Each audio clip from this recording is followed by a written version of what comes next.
Islam datang meluruskan cara pandang kita yang selama ini menganggap sakit itu adalah laknat. Dalam Islam sakit adalah 3. Yang pertama, cara Allah menghapuskan dosa. Yang kedua, cara Allah menaikkan derajat.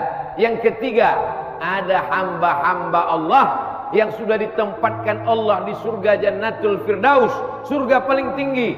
Tapi waktu ditengok catatan amalnya kurang, sedekahnya kurang, sholatnya kurang, zikirnya kurang, tak cukup syarat untuk masuk surga Jannatul Firdaus.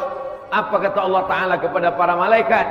Buat hamba ini sakit, kalau dia sabar, kalau dia ridha, kalau dia menerima takdirku dengan ikhlas, angkat derajatnya.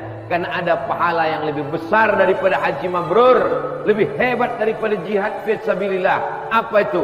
Ridha, menerima takdir Allah Subhanahu wa ta'ala. Islam datang, ini banyak orang salah paham. Sebelum dia hijrah, sebelum dia taubat, sebelum ikut pengajian badannya sehat. Setelah dia hijrah, setelah dia taubat, setelah dia ikut pengajian, mulailah sakit-sakitan. Akhirnya dia berpikir, dulu aku sebelum pengajian tak ada sakit, setelah pengajian ini datang sakit. Jadi kalau begitu baguslah berhenti pengajian. Ini kan cara pandang yang salah. Cara pandang yang salah berawal dari cara pikir yang salah. Cara pikir yang salah berawal dari pemahaman yang salah. Kalau sudah salah paham, salah bicara, salah melihat, salah memandang, salah berkata, salah berbuat. Mudah-mudahan kita selalu diberikan Allah pemahaman yang benar.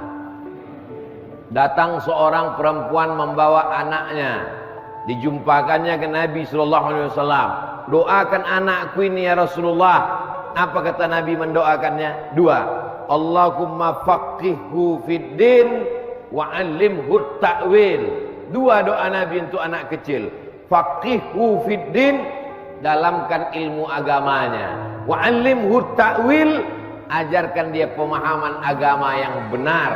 Ada orang yang dalam ilmu agamanya tapi pemahamannya tak benar. Ada orang yang tak paham ilmu agama dan tak paham sama sekali. Makanya kata Allah, kata Rasulullah SAW, dapat wahyu dari Allah, may yuridillahu bihi khairan yufaqihu fid din. Kalau orang itu mau dibaikkan Allah, mau dijadikan Allah dia baik, didalamkannya pahaman ilmu agama yang benar. Agama dipahami dengan benar. Agama bukan untuk mencari pembenaran atas segala kesalahan-kesalahan kita. Dengan penuh kesadaran melakukan perbuatan dosa, yang melangkahkan kaki dia, yang mengayunkan tangan dia, yang buat dosa dia, dengan penuh kesadaran. Tapi pas ditanya, kenapa kau buat ini? Ini udah takdir Allah. Orang seperti ini pernah hidup pada zaman Umar bin Khattab. Tangkap, kata Umar. Ketika ditangkap ditanya, kenapa kau mabuk? Kenapa kau minum khamar? Apa jawab dia? Takdir Allah. Kata Umar bin Khattab, hukum dia dicambuk 80 kali. Orang yang minum khamar, orang yang sakau, orang yang pakai narkoba, orang yang mabuk, dicambuk 80 kali. Setelah dicambuk 80 kali, tambah lagi kata Umar. Lalu kemudian dia bertanya, minum khamar kan hukumannya 80 kali, kenapa ditambah? 80 kali hukuman minum khamar, tambahannya itu adalah karena kau bicara takdir tanpa ilmu yang benar. Takdir ada 2 pilihan. Yang pertama kita bisa memilih, yang kedua kita tak bisa memilih. Lahir di Sumatera Utara, menjadi orang Batak, orang Karo, orang Mandailing, orang Jawa, orang Melayu, itu bukan pilihan. Karena dulu malaikat tak pernah mengasih kita pilihan. Kau mau lahir di mana? Kau mau jadi orang apa? Maka kita tak boleh ejek orang karena sukunya. Kenapa? Karena orang tak pernah memilih suku. Suku yang bisa dipilih cuma suku bunga aja. Tapi menjadi orang yang sholat subuh, pilihan. Subuh ini pilihan. Mau sholat subuh atau tidak sholat subuh, itu pilihan berada di tangan kita. Dari tadi malam kita sudah bisa memilih. Dengan cara apa? hidupkan jam weker. Bangun. Weker, jam yang bisa membangunkan. Di setel jam dinding, di setel jam tangan, di setel jam handphone. 3 jam udah di setel, tak juga terbangun. Takdir. Kenapa kau tak terbangun? Takdir Pak Ustaz. Udah kau hidupkan jam weker? Udah. Kau tidur jam berapa? Jam 3.30. Iya tak terbangun lah. Itu pun juga bagian dari usaha. Tidurnya cepat. Jam 10. Jam 11 paling lama. 12, 1, 2, 3, 4. Usahakan bangun 1 jam sebelum azan subuh. Kenapa 1 jam Pak Ustaz? Katanya waktu yang paling afdol itu jam 2. Nabi bangun jam 2 karena tidurnya sesudah Isya. Isya jam 8. 9, 10, 11, 12, 1, 2. Makruh hukumnya cerita setelah sholat Isya. Habis sholat Isya tidur langsung. Orang sekarang payah tidur cepat. Kenapa? Karena sesudah Isya itulah drakor keluar. Setelah Isya itulah box office muncul. Setelah Isya itu pula lah Manchester United, Liverpool dan Bapak Ibu yang tahu. Maka setelah Isya orang tak tidur. Jadi kalau begitu bagaimana? Kita setel jangan sampai tidak bangun sama sekali. Seminim-minimnya sejam sebelum azan subuh terbangun. Saya yakin dan percaya ada di antara bapak ibu masih tetap istiqomah bangun jam 2, jam 3. Malam itu dibagi 3. Malam dibagi 3. Bagaimana cara membaginya Pak Ustaz? Hitungannya setelah Isya.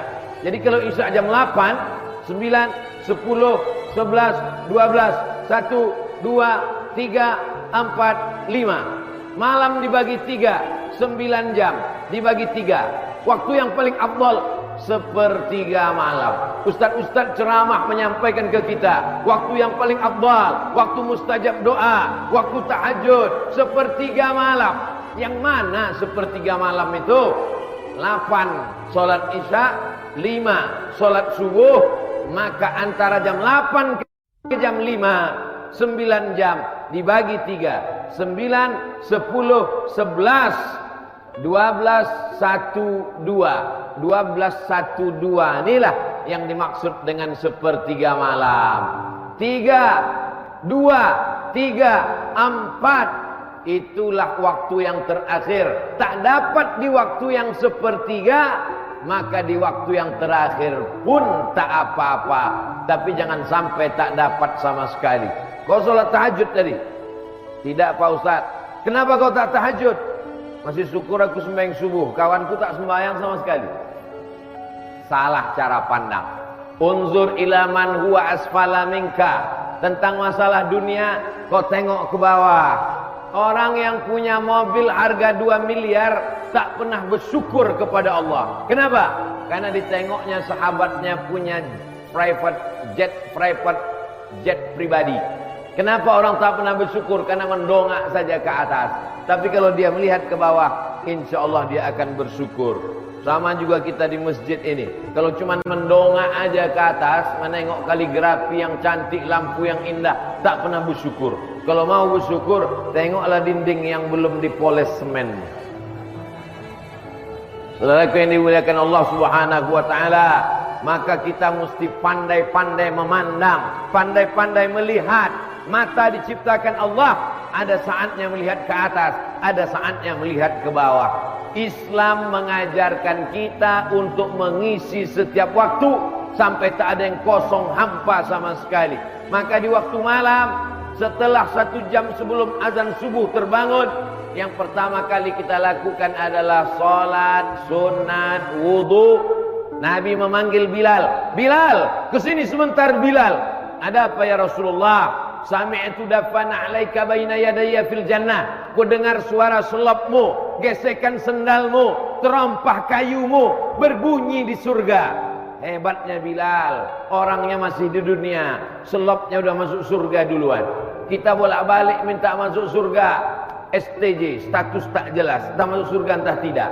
Bilal bin Rabah, berkulit hitam, miskin, susah, melarat, hamba sahaya, budak, bukan Quraisy, tidak Arab. Sendalnya udah masuk surga duluan. Lalu kemudian ditanya Nabi, apa amalmu Bilal?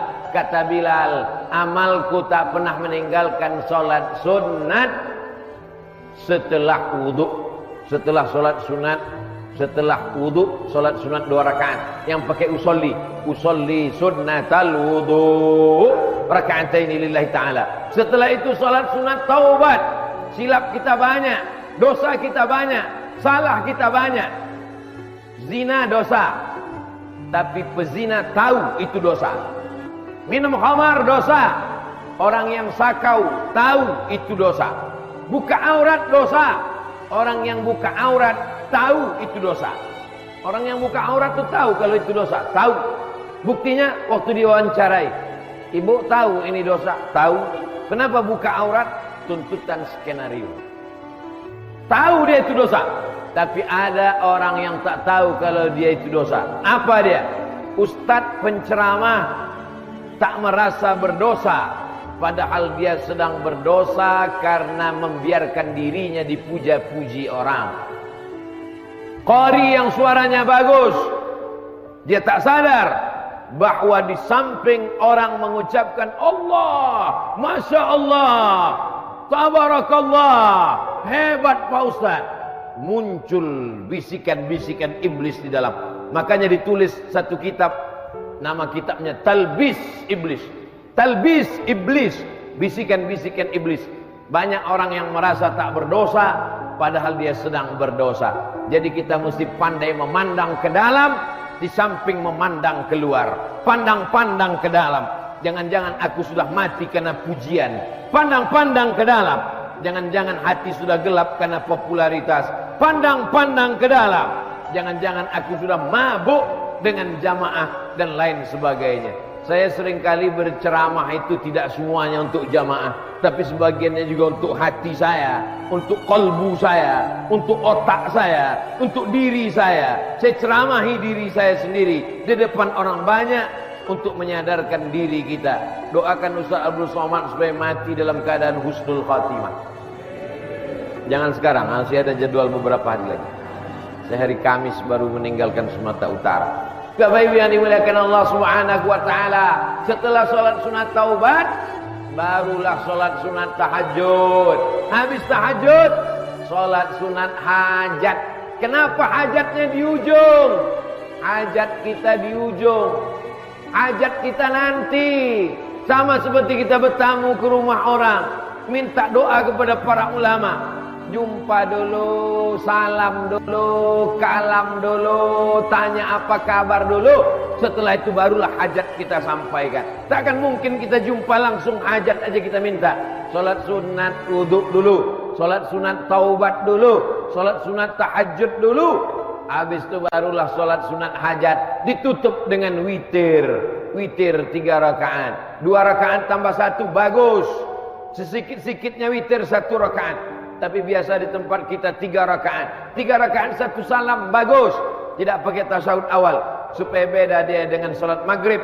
Supaya tak sama antara solat sunat dengan solat yang fardu. Ini yang Ustaz ceramahkan ini udah Ustaz buat atau belum? Solat sunat wudu, solat sunat taubat, solat sunat tahajud. Ini udah Ustaz lakukan atau Ustaz ceramah aja? Udah saya buat duluan tadi. Bangun tadi jam 4. Karena tadi malam sampai dari Pekanbaru, ceramah di UISU Fakultas Pertanian, bersilaturahim, jumpa kawan-kawan sahabat, malam baru tidur. Maka tadi terbangun baru jam 4. Jam 4 di Sumatera Utara itu masih lagi menjelang subuh. Kalau ceramah ini didengar oleh saudara kita yang ada di timur Indonesia, tak bisa dipakai jam Sumatera Utara ini di timur, karena mereka sudah sholat subuh sejam yang lalu. Saudaraku yang dimuliakan Allah Subhanahu wa taala, ini semua namanya amal badan. Amal bukan badan saja. Ada orang yang tahajudnya semalam suntuk, berarti diberikan Allah amal badan. Amal ini sama macam harta. Amal ini sama macam rezeki. Amal ini sama macam tangan.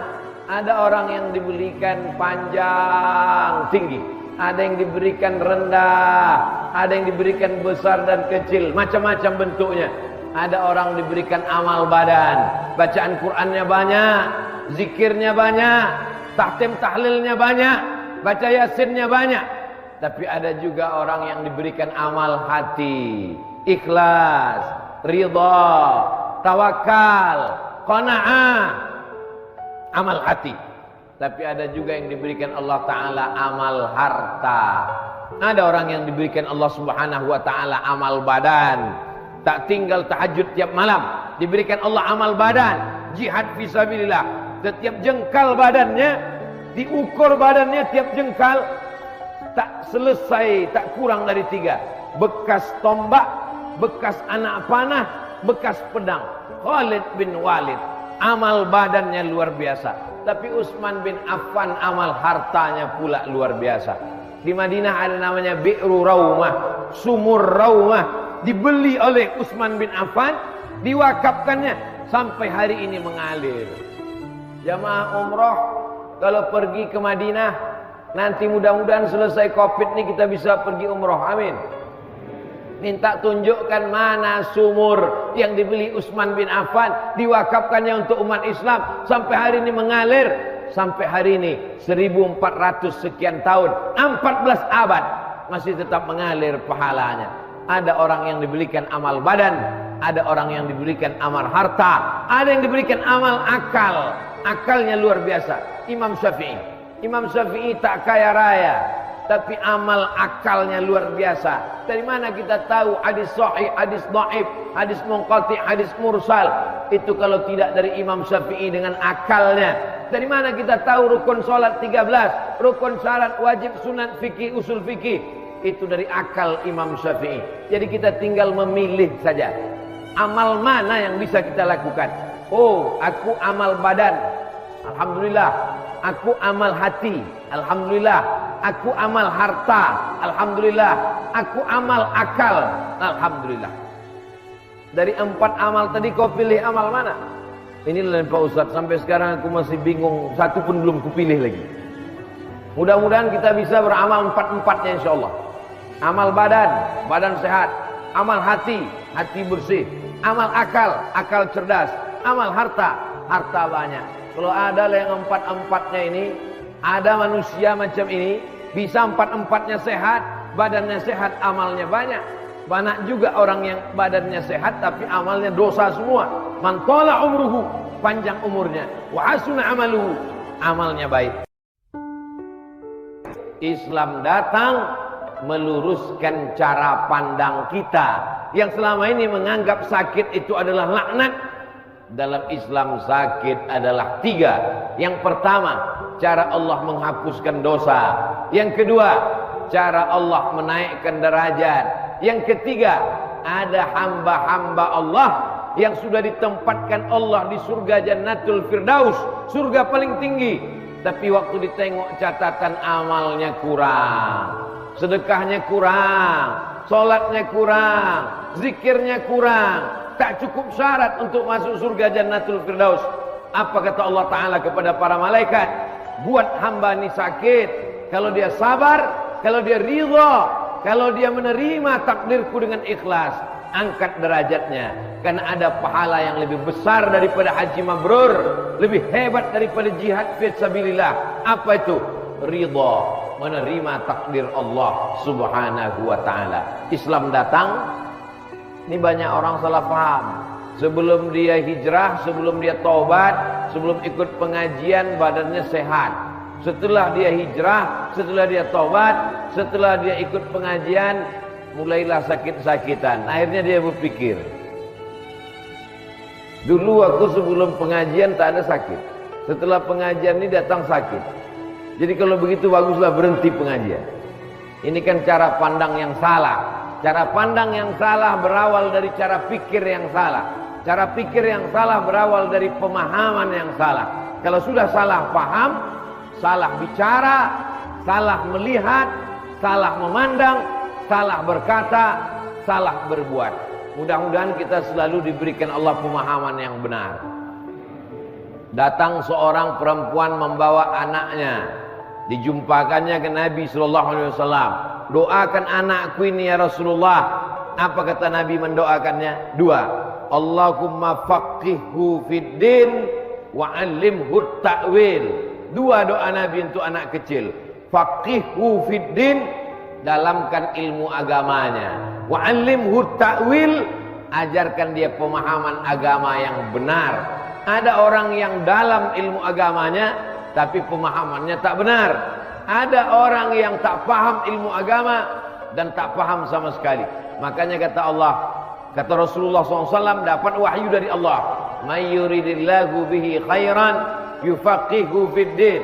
Kalau orang itu mau dibaikkan Allah, mau dijadikan Allah dia baik, didalamkannya pahaman ilmu agama yang benar. Agama dipahami dengan benar. Agama bukan untuk mencari pembenaran atas segala kesalahan-kesalahan kita. Dengan penuh kesadaran melakukan perbuatan dosa, yang melangkahkan kaki dia, yang mengayunkan tangan dia, yang buat dosa dia, dengan penuh kesadaran. Tapi pas ditanya, kenapa kau buat ini? Ini udah takdir Allah. Orang seperti ini pernah hidup pada zaman Umar bin Khattab. Tangkap, kata Umar. Ketika ditangkap ditanya, kenapa kau mabuk? Kenapa kau minum khamar? Apa jawab dia? Takdir Allah. Kata Umar bin Khattab, hukum dia dicambuk 80 kali. Orang yang minum khamar, orang yang sakau, orang yang pakai narkoba, orang yang mabuk, dicambuk 80 kali. Setelah dicambuk 80 kali, tambah lagi, kata Umar. Lalu kemudian dia bertanya, minum khamar kan hukumannya 80 kali, kenapa ditambah? 80 kali hukuman minum khamar, tambahannya itu adalah karena kau bicara takdir tanpa ilmu yang benar. Takdir ada dua pilihan. Yang pertama kita bisa memilih, yang kedua kita tak bisa memilih. Lahir di Sumatera Utara, menjadi orang Batak, orang Karo, orang Mandailing, orang Jawa, orang Melayu, itu bukan pilihan. Karena dulu malaikat tak pernah mengasih kita pilihan. Kau mau lahir di mana? Kau mau jadi orang apa? Maka kita tak boleh ejek orang karena sukunya. Kenapa? Karena orang tak pernah memilih suku. Suku yang bisa dipilih cuma suku bunga aja. Tapi menjadi orang yang sholat subuh, pilihan. Subuh ini pilihan. Mau sholat subuh atau tidak sholat subuh, itu pilihan berada di tangan kita. Dari tadi malam kita sudah bisa memilih. Dengan cara apa? Hidupkan jam weker. Bangun. Weker, jam yang bisa membangunkan. Di setel jam dinding, di setel jam tangan, di setel jam handphone. 3 jam mudah di setel, tak juga terbangun. Takdir. Kenapa kau tak terbangun? Takdir, Pak Ustaz. Udah kau hidupkan jam weker? Udah. Kau tidur jam berapa? Jam 3.30. Iya, tak terbangun lah. Itu pun juga bagian dari usaha. Tidurnya cepat. Jam 10. Jam 11 paling lama. 12, 1, 2, 3, 4. Usahakan bangun 1 jam sebelum azan subuh. Kenapa 1 jam, Pak Ustaz? Katanya waktu yang paling afdol itu jam 2. Nabi bangun jam 2 karena tidurnya sesudah Isya. Isya jam 8, 9, 10, 11, 12, 1, 2. Makruh hukumnya cerita setelah sholat Isya. Habis sholat Isya tidur langsung. Orang sekarang payah tidur cepat. Kenapa? Karena sesudah Isya itulah drakor keluar. Setelah Isya itulah box office muncul. Setelah Isya itu pula lah Manchester United, Liverpool dan Bapak Ibu yang tahu. Maka setelah Isya orang tak tidur. Jadi kalau begitu bagaimana? Kita setel jangan sampai tidak bangun sama sekali. Seminim-minimnya sejam sebelum azan subuh terbangun. Saya yakin dan percaya ada di antara bapak-bapak ibu masih tetap istiqomah, bangun jam 2, jam 3. Malam itu dibagi 3. Malam dibagi 3. Bagaimana cara membaginya Pak Ustaz? Hitungannya setelah Isya. Jadi kalau Isya jam 8, 9, 10, 11, 12, 1, 2, 3, 4, 5. Malam dibagi 3, 9 jam dibagi 3. Waktu yang paling afdal sepertiga malam. Ustaz-ustaz ceramah menyampaikan ke kita, waktu yang paling afdal, waktu mustajab doa, waktu tahajud, sepertiga malam. Yang mana sepertiga malam itu? 8 solat Isya, 5 solat subuh. Maka antara jam 8 ke jam 5, 9 jam dibagi 3, 9, 10, 11, 12, 1, 2. 12, 1, 2. Inilah yang dimaksud dengan sepertiga malam. 3, 2, 3, 4. Itulah waktu yang terakhir. Tak dapat di waktu yang sepertiga, maka di waktu yang terakhir pun tak apa-apa. Tapi jangan sampai tak dapat sama sekali. Kau sholat tahajud tadi? Tidak Pak Ustaz. Kenapa kau tak tahajud? Masih syukur aku sembahyang subuh, kawanku tak sembahyang sama sekali. Salah cara pandang. Unzur ila man huwa asfala minka. Tentang masalah dunia, kau tengok ke bawah. Orang yang punya mobil harga 2 miliar tak pernah bersyukur kepada Allah. Kenapa? Karena ditengoknya sahabatnya punya private jet pribadi. Kenapa orang tak pernah bersyukur? Karena mendongak saja ke atas.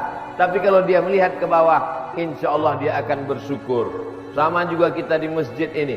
Kalau cuma mendongak aja ke atas, menengok kaligrafi yang cantik, lampu yang indah, tak pernah bersyukur. Kalau mau bersyukur, tengoklah dinding yang belum dipoles semen. Saudaraku yang dimuliakan Allah Subhanahu wa taala, maka kita mesti pandai-pandai memandang, pandai-pandai melihat. Mata diciptakan Allah, ada saatnya melihat ke atas, ada saatnya melihat ke bawah. Islam mengajarkan kita untuk mengisi setiap waktu sampai tak ada yang kosong, hampa sama sekali. Maka di waktu malam, setelah 1 jam sebelum azan subuh terbangun, yang pertama kali kita lakukan adalah sholat sunat wudu. Nabi memanggil Bilal. Bilal, kesini sebentar Bilal. Ada apa ya Rasulullah? Sami'tu dafana 'alaika baina yadayya fil jannah. Ku dengar suara selopmu, gesekan sendalmu, terompah kayumu berbunyi di surga. Hebatnya Bilal, orangnya masih di dunia, selopnya udah masuk surga duluan. Kita bolak-balik minta masuk surga. ST